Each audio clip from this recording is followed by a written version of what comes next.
Hi, welcome to the story room. In the golden halls of a mighty kingdom, a powerful king received a gift that stirred his soul, two rare, majestic eaglets, symbols of strength and freedom. Their feathers shimmered like polished bronze under the sun, and their eyes held the fierce promise of the skies. Delighted, the king summoned the kingdom's most skilled animal caretaker and entrusted the young birds to his care. "Raise them to be kings of the air," he commanded. "Let them show the realm what true power looks like." Months turned into seasons. The eaglets grew into enormous, muscular eagles with wingspans that could eclipse the sun. Their talons were like iron hooks, their beaks sharp as royal daggers. Eager to witness their glory, the king ascended to the highest tower of his palace on a crisp morning. What he saw filled him with awe and confusion. The first eagle launched from its perch with a thunderous flap. It caught a rising thermal, spiraling higher and higher until it became a distant speck dancing among the clouds. It soared with effortless majesty, claiming the heavens as its birthright. But the second eagle? It hesitated.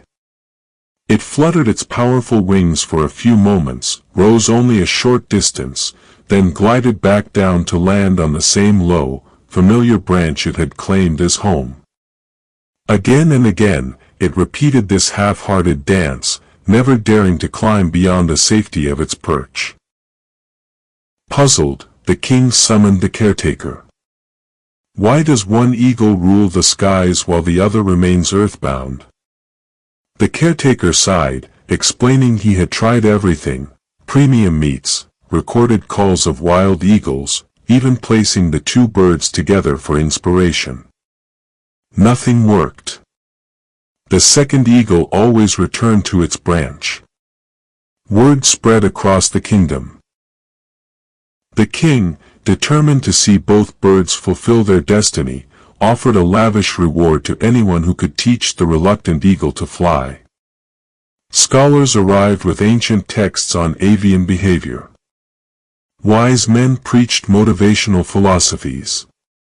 Expert trainers used ropes, lures, and elaborate training regimens. Crowds gathered daily to watch, but every attempt ended the same: the eagle fluttered briefly, then settled back onto its beloved branch. Weeks passed. One ordinary morning, the king gazed out his window and froze. There, high above the kingdom, two eagles soared side by side. Their wings cut through the wind with breathtaking grace, casting long shadows over villages and fields below. The entire realm seemed to hold its breath in wonder. The king summoned his guards. "Bring me the one who achieved this miracle." They returned with a humble farmer, calloused hands, simple clothes, and a quiet smile.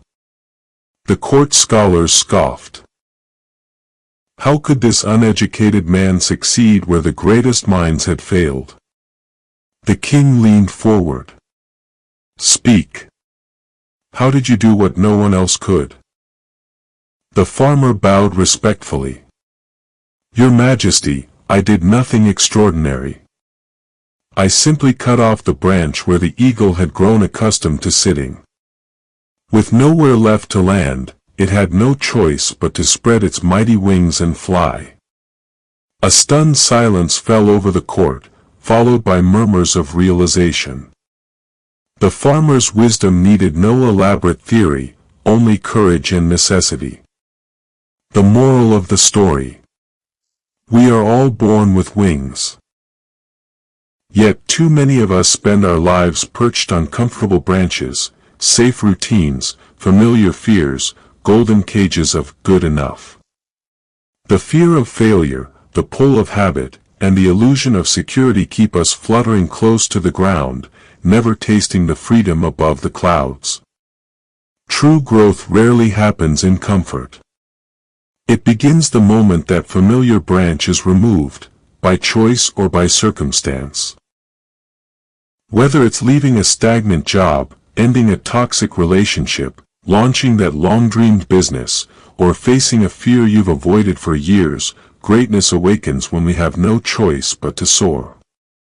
The eagle didn't suddenly gain strength, it simply lost the option to stay small.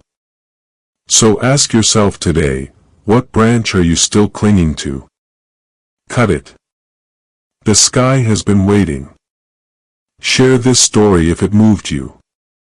Someone in your life may be sitting on their own low branch, waiting for the courage or the push to finally fly. Like, share and subscribe to The Story Room for more such life lessons.